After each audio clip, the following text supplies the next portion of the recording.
সোমবার জার্মানির বিমানবন্দর কর্মীদের ডাকা ২৪ ঘন্টার টানা ধর্মঘটে অচল দেশটির অন্তত ১৩টি বিমানবন্দর মিউনিখ, ব্রেমেন, ডুসেলডর্ফ, বন, কোলন, হ্যানোভার, স্টুটগার্ট ও হামবুর্গ সহ অন্যান্য বিমানবন্দরে নানা বিভাগের কর্মীদের বেতন ভাতা বৃদ্ধি, কর্মঘণ্টা কমানো ও সুষ্ঠু কর্মপরিবেশের দাবিতে ডাকা এই ধর্মঘটে কার্যত অচল হয়ে যায় স্বাভাবিক বিমান চলাচল। এতে বাতিল হয়ে যায় অভ্যন্তরীণ ও আন্তর্জাতিক রুটের প্রায় ৩,৫০০ ফ্লাইট। এতে চরম ভোগান্তিতে পড়েন স্থানীয় ও আন্তর্জাতিক রুটের লাখ লাখ যাত্রী।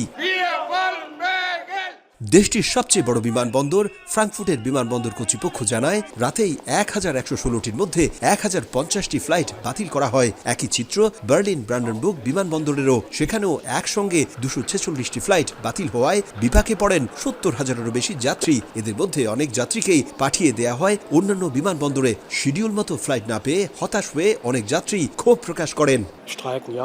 ধর্মঘটের অবশ্যই যৌক্তিকতা আছে। ঈশ্বরের দোহাই দিয়ে বলছি, কর্মীদের অবশ্যই বেশি টাকার দরকার। আমাদের সুইজারল্যান্ডে ফ্লাই করার কথা, তার আগে রাতে ফ্রাঙ্কফুর্টে, তাই চেক ইন করার অপেক্ষায়, কিন্তু হঠাৎ শুনি বিমানবন্দরে ধর্মঘট। এত শর্ট নোটিসে এভাবে ধর্মঘটের ডাক দেয়া লজ্জাজনক।